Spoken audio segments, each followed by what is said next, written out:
যদি থাকে এইরকম মাশরুম কারি, মাছ মাংস খেলে এই রেসিপিটাই খাওয়ার মন করবে, এত টেস্টি হয়। একবার শুধু বানিয়ে দেখুন, না বানালে বুঝতেই পারবেন না। হ্যালো ফ্রেন্ডস, মিশিকতান ব্লগসে আপনাদের স্বাগত। আজকে আমি একটু অন্য রকমের টেস্টি নতুন স্বাদের একটা রেসিপি বানিয়ে দেখাবো। তার জন্য নিয়ে নিচ্ছি 2 প্যাকেট মাশরুম। এই সময় মাশরুমটা বাজারে খুব পাওয়া যাচ্ছে। তারপরে আমি দুটো নিয়েছি বেল পেপার, একটা ইয়েলো আর একটা রেড। গ্রিনটা আমার কাছে ছিল না। এইবার আমি মাশরুমটাকে বীজখান থেকে কাট লাগিয়ে দিয়েছি, ভালো করে ধুয়ে তারপরে আমি গরম জলে নুন আর হলুদ দিয়ে একটু ভিজিয়ে রেখেছিলাম। তারপরে কড়াইয়ের মধ্যে খানিকটা সরষে তেল দিয়ে দিচ্ছি এইভাবে পেঁয়াজটাকে এইভাবে কেটে নিতে হবে। পেঁয়াজটাকে একটু ভেজে নিচ্ছি।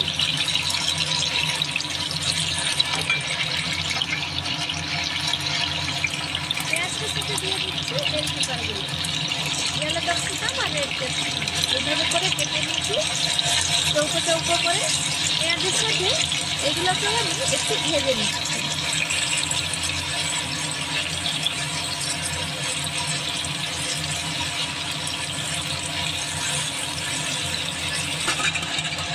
একটু ঢাকা দিয়ে দিচ্ছি, দেখুন হালকা ভাজা হয়ে গেছে।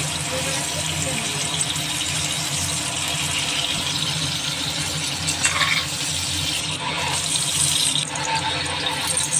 এবার আমি দুটো রসুনকে ভালো করে ছাড়িয়ে খোসাটা কড়াইয়ের মধ্যে তেলের মধ্যে ভেজে নিচ্ছি। দিয়ে দিচ্ছি একটা লঙ্কা, দুটো তেজপাতা, এলাচ, দারচিনি আর গোটা জিরে ফোড়ন দিয়ে দিয়েছি। সাথে দিয়ে দিয়েছি 3-4টে গোলমরিচ। ফোড়ন হয়ে গেছে, দিয়ে দিচ্ছি পেঁয়াজ কুচি। পেঁয়াজ কুচিটাকে একটু লাল লাল করে ভেজে নিতে হবে।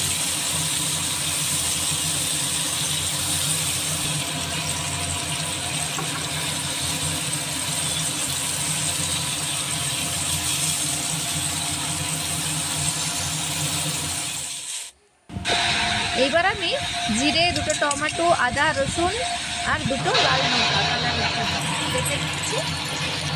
পেঁয়াজটা লাল লাল হয়ে ভাজা হয়ে গেছে।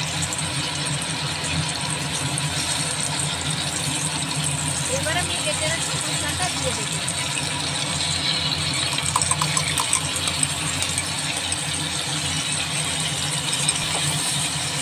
দিয়ে ভালো করে কষিয়ে নিচ্ছি।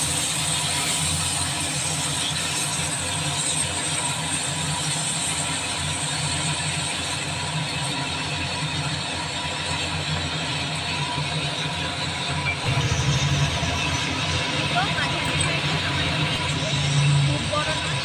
এবার আমি দিয়ে দিচ্ছি হলুদ গুঁড়ো।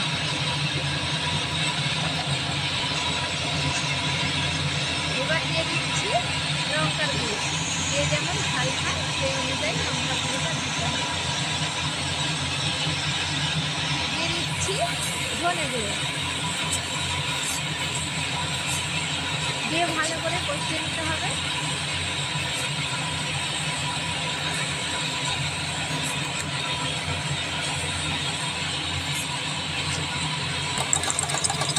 এদিকে আমি 3 চামচের মতো টক দই ফুটিয়ে রেখেছি।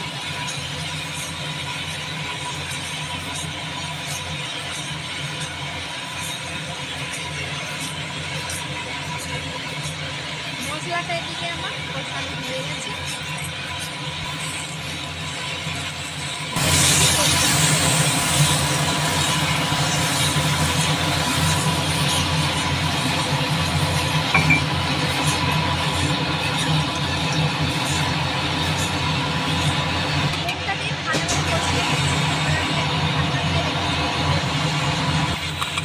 একটু তেলটা ছেড়ে এসছে, তারপরে আমি টক দইটা দিয়ে দিচ্ছি। টক দইটা দিয়ে আবারও ভালো করে আমি কষিয়ে নিচ্ছি।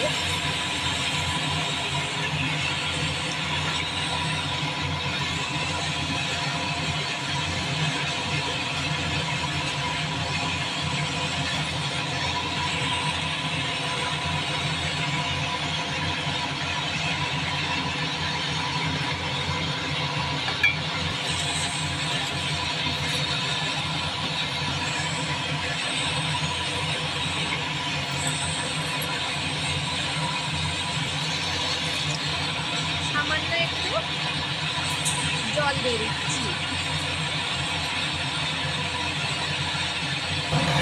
জলটা দিয়ে একটু ঢাকা দিয়ে দিচ্ছি। কারিটা খুব সুন্দর এবার আমি সেই ভেজে রাখা রসুনটা দিয়ে দিয়েছি।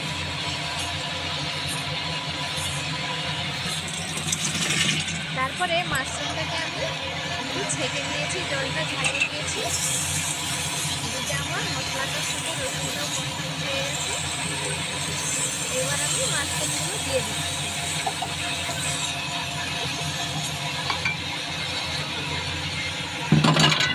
মাশরুমটা দিয়ে ভালো করে কষিয়ে নিচ্ছি। এইভাবে একবার বানিয়ে দেখবেন কি দারুণ খেতে হয়। রুটি পরোটা বা ভাত দিয়ে তো একেবারে জমে যাবে। ফ্রেন্ডস, রেসিপিটি দেখে যদি ভালো লেগে থাকে লাইক করুন, শেয়ার করুন, চ্যানেলটিকে সাবস্ক্রাইব করার অনুরোধ রইল। এবার আমি ঢাকা দিয়ে দিচ্ছি। কতটা জল পড়েছে।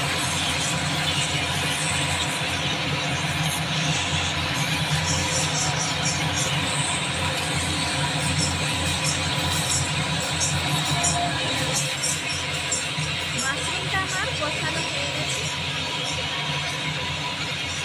এভাবে আমি হালকা আছে একটু ঢাকা দিয়ে দিয়ে মাশরুমটাকে আমি কষিয়ে নিয়েছি।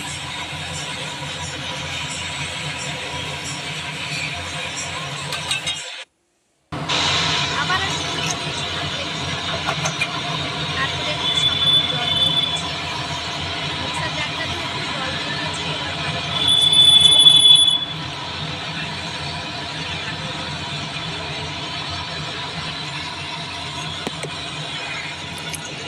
এবার আমি ভেজে রাখা পেঁয়াজ আর ক্যাপসিকামগুলো দিয়ে ভালো করে নেড়ে মিক্স করে নিই।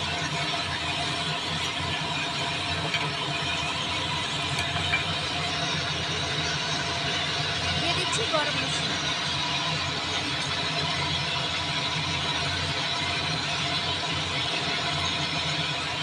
গরম মশলা দিয়ে ভালো করে মিশিয়ে নিয়েছি। এইবারে ঢাকা দিয়ে দেবো।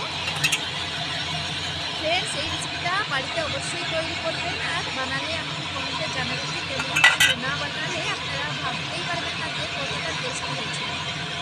দেখুন কতটা দারুণ লাগছে দেখতে।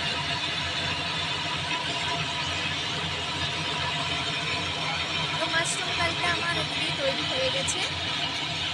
আজকের মতো এখানেই শেষ। আবার দেখা হবে পরবর্তী ভিডিওতে নতুন রেসিপি নিয়ে।